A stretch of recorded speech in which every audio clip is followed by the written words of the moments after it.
పాలకొల్లు రాష్ట్ర జలవనరుల శాఖ మంత్రి నిమ్మల రామానాయుడు మీడియా సమావేశం 2026 మహానాడు రాష్ట్రమంతటా పెద్ద పండుగ వాతావరణంలో అత్యంత ఉత్సాహంగా జరిగాయి. తెలుగుదేశం పార్టీకి కార్యకర్త అధినేత అని మరోసారి నిరూపించింది మహానాడు. చంద్రబాబు ఒకే ఒక పిలుపుతో గ్రామ స్థాయిలో రాష్ట్రమంతటా 1875 క్లస్టర్లలో మహానాడును కార్యకర్తలు విజయవంతం చేశారు.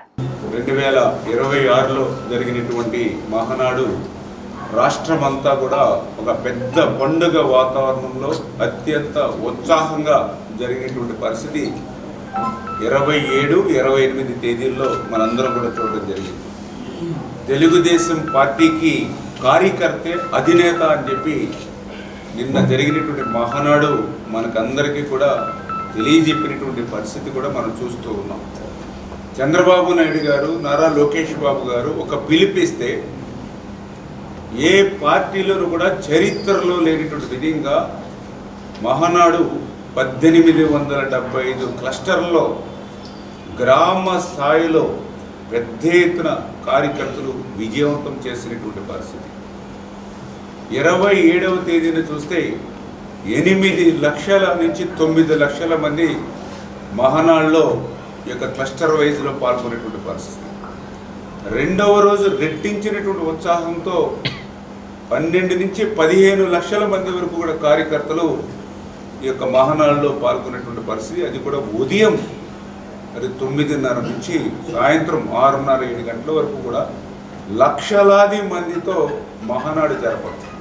ఎందుకంటే గతంలో ఎప్పుడూ కూడా మహానాడు అంటే మాకు 2 రోజులు ప్రతినిధుల మీటింగు 20,000 నుంచి 30,000 వరకు ఆహ్వానితులతో మేము మీటింగ్ కండక్ట్ చేసుకునే వాళ్ళం.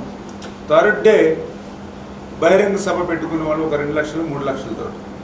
కానీ మొట్టమొదటిసారిగా 20,000, 30,000తో ప్రతినిధులతో జరిగేటువంటి మహానాడు ఇవాళ 8 లక్షల నుంచి 15 లక్షల మంది ఆహ్వానితులతో జరిగింది అని అంటే అది ఒక్క తెలుగుదేశం పార్టీకే సాధ్యమైంది. అది ఒక్క తెలుగుదేశం పార్టీ కార్యకర్తకే మాత్రమే సాధ్యమైంది అనే విషయాన్ని ఈ సందర్భంగా తెలియజేసుకుంటూ, ఈ రకంగా ఇంత పెద్ద ఎత్తున ఈవేళ తెలుగుదేశం పార్టీ మహానాడు జరుపుకున్నటువంటి స్థితిలో గొడ్డల పార్టీ కుట్రలు, కుతంత్రాలు మనం చూసాం. ఆ రోజు అధికారం ఉన్నటువంటి 5 సంవత్సరాలు కూడా పరదాల మాటన తిరిగి వాళ్ళు పనిచేస్తే ఈరోజు సంక్షేమాన్ని సైతం ఆ యొక్క లబ్ధిదారుల గడప దగ్గరికి వెళ్ళి స్వయంగా ముఖ్యమంత్రి సైతం పాల్గొనిస్తూ ఉన్నాం. చాలా డిఫరెన్స్ గత ప్రభుత్వానికి ఈ ప్రభుత్వానికి. మీరు ఒక్కసారి గతంలో ఉన్నటువంటి ముఖ్యమంత్రి ఇంటి నుండి బయటికి రావాలంటే పరదాల మాటున, బ్యారికేడ్ల చాటున ఎక్కడికక్కడ పచ్చని చెట్లను నరుక్కుంటూ 144 సెక్షన్, 30 యాక్టు, ముందస్తు అరెస్టులు, హౌస్ అరెస్టులు, వీటి మధ్య నాటి ముఖ్యమంత్రి పర్యటన జరిగేది. కానీ నేటి ముఖ్యమంత్రి డైరెక్ట్గా ఒక పేదవాని ఇంటికి వెళ్ళి ఆ పేదవాళ్ళ దగ్గరే ఆ యొక్క సంక్షేమ కార్యక్రమాలు గడప దగ్గరే అందిస్తూ, అంటే ఎంత వ్యత్యాసం ఉందో అంటే నిన్ననే చెప్పారు చంద్రబాబు నాయుడు గారు చెప్పారు నిన్న. సీఎం అంటే కామన్ మ్యాన్ అని చంద్రబాబు నాయుడు గారిని చెప్పినటువంటి పరిస్థితి. ఆ రకంగా ప్రజలకి దగ్గరగా ఇవాళ సంక్షేమాన్ని ఈరోజు తెలుగుదేశం, జనసేన, బీజేపీ ఓటమి ప్రభుత్వం ఇస్తూ ఉన్నటువంటి పరిస్థితి.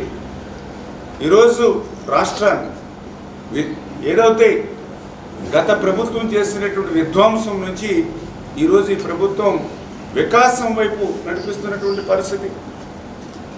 ఈ యొక్క 20-22 నెలల్లో తెలుగుదేశం, జనసేన, బీజేపీ కూటమికి పెరుగుతున్నటువంటి జనాదరణ పెద్ద ఎత్తున రాష్ట్రంలో చూసి ఓరవలేనటువంటి గొడ్డల పార్టీ ఈరోజు అధికారం కోసం నానా గడ్డి కూడా కరుస్తున్నటువంటి పరిస్థితి.